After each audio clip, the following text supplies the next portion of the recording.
السلام علیکم ورحمۃ اللہ وبرکاتہ۔ الحمدللہ رب العالمین والصلاة والسلام علی رسولہ الکریم، اما بعد۔ قال النبی صلی اللہ علیہ وسلم کان اللہ فی عون العبد ما کان العبد فی عون اخیہ۔ قابل احترام علماء کرام، بزرگوں، جملہ مصلیان حضرات، میں نے آپ کے سامنے صحیح مسلم کی ایک حدیث پیش کی ہے۔ موسم اور حالات کے اعتبار سے میں نے یہ حدیث اس امید کے ساتھ پیش کی ہے کہ آپ اس حدیث کو سمجھنے کی کوشش کریں گے اور جو باتیں کہی جائیں گی اس پر حتی الامکان عمل کرنے کی کوشش کریں گے۔ اللہ ہم سب کو توفیق دے۔ پیارے نبی صلی اللہ علیہ وسلم نے اس حدیث میں فرمایا ہے، کان اللہ فی عون العبد،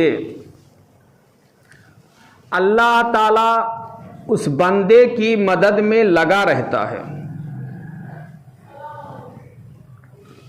جب تک بندہ اپنے بھائی کی مدد میں لگا رہتا ہے۔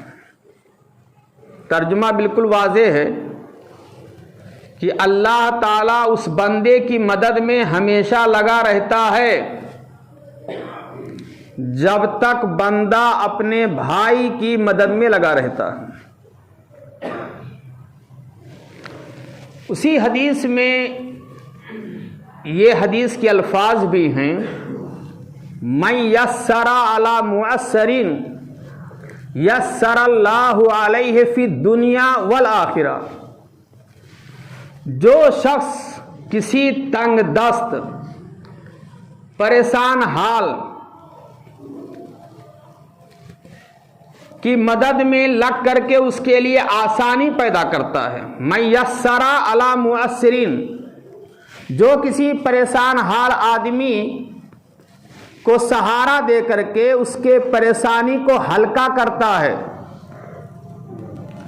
کسی مصیبت یا پریشانی میں اس کا ساتھ دے کر کے اس کے پریشانی کو دور کرنے کی کوشش کرتا ہے، یسر اللہ علیہ فی الدنیا والآخرہ، اللہ تعالیٰ اس کے لیے دنیا اور آخرت میں آسانی کا راستہ بنا دے گا۔ اس کے لیے مشکلات جو بھی آئیں گے، مشکلات کو آسانی میں تبدیل کر دے گا۔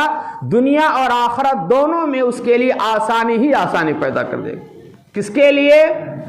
جو کسی پریشان حال کے لیے آسانی پیدا کرے گا۔ اور ایک حدیث میں پیارے نبی صلی اللہ علیہ وسلم نے یہاں تک فرمایا، من کان فی حاجت اخیہ کان اللہ فی حاجتہ۔ جو مسلمان کسی مسلمان بھائی کی مدد میں لگا رہتا ہے، اللہ تعالیٰ بھی اس کی مدد میں لگا رہتا ہے۔ اور صحیح بخاری کی یہ حدیث بھی آپ کے سامنے ہونی چاہیے۔ اللہ کے رسول صلی اللہ علیہ وسلم نے ارشاد فرمایا، انا وکافل الیتیم فی الجنہ، میں اور یتیم کی کفالت کرنے والا، یتیم کی پرورش کرنے والا، یتیم کی دیکھ بھال کرنے والا جنت میں قریب ہوں گے، ایسے جیسے یہ دونوں انگلیاں آپس میں قریب ہیں، اتنی رفاقت ہوگی۔ اور صحیح بخاری کی وہ حدیث بھی آپ کے سامنے رکھنا چاہتا ہوں۔ پیارے نبی صلی اللہ علیہ وسلم نے ارشاد فرمایا، بیوہ اور مسکین کی خبر گیری کرنے والا اللہ کے راستے میں جہاد کرنے والے کی طرح ہے۔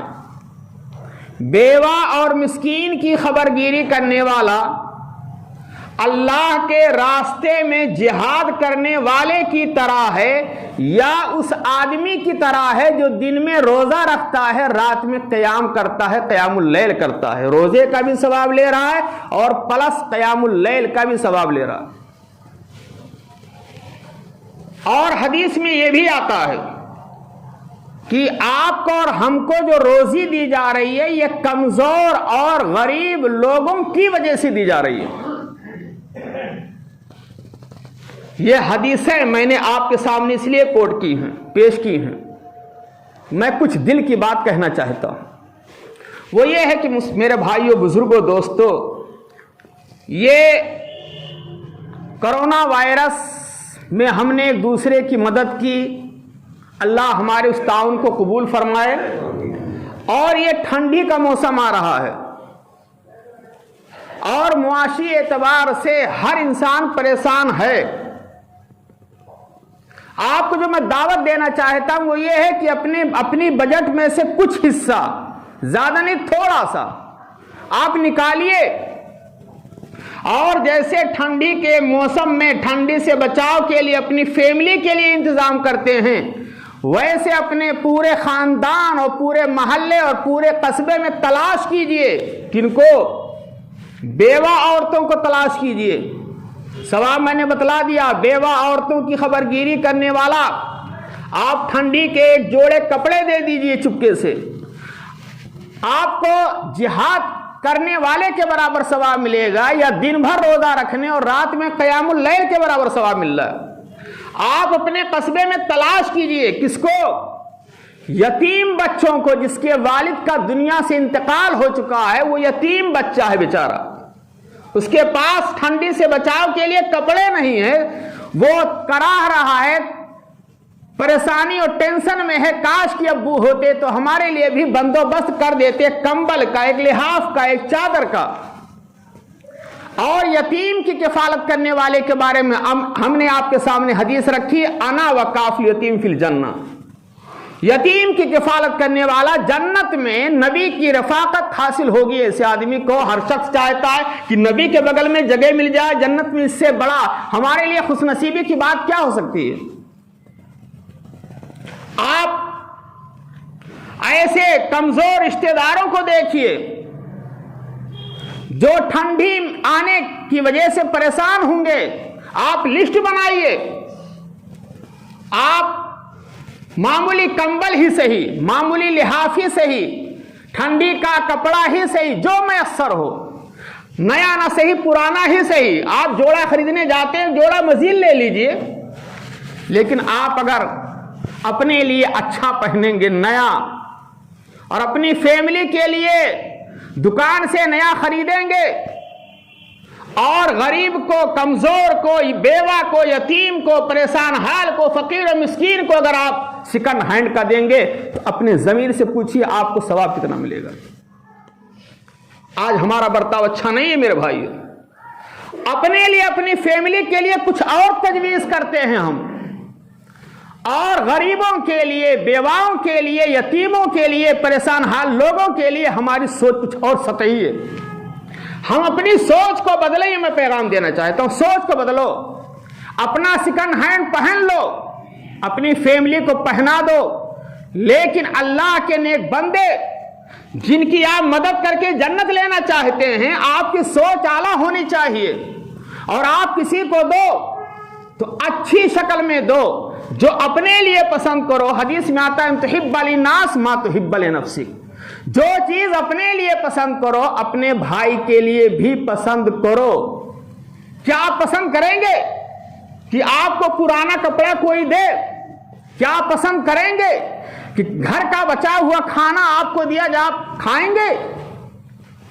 تو کیسے گوارا ہم لوگ کرتے ہیں میرے بھائیوں، کسی بیوہ کو، کسی یتیم کو، کسی فقیر کو، کسی مانگنے والے کو ہم سیکنڈ اور تھرڈ کوالٹی کا سامان دیتے ہیں. لن تنالوا البر حتى تنفقوا مما تحبون. بار بار قرآن کی آیت پڑھتے ہیں، اس کا ترجمہ جا کر پڑھ لیجیے گا، چوتھا پارہ. لن تنالوا البر حتى تنفقوا مما تحبون. تم جنت میں ہرگز جنت نہیں پا سکتے ہو جب تک کہ اپنی محبوب چیز اللہ کے راستے میں قربان نہ کرو.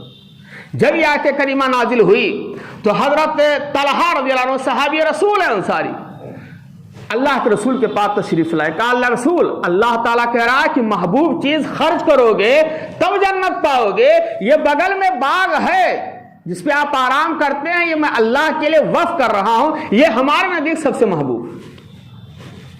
اور کس عمل سے اللہ خوش ہو جائے، کون سا عمل پسند کر لے، ہم کو اور آپ کو پتا نہیں ہے. صحیح بخاری کو واقعہ آپ نے بار بار سنا ہوگا. ایک بدکار عورت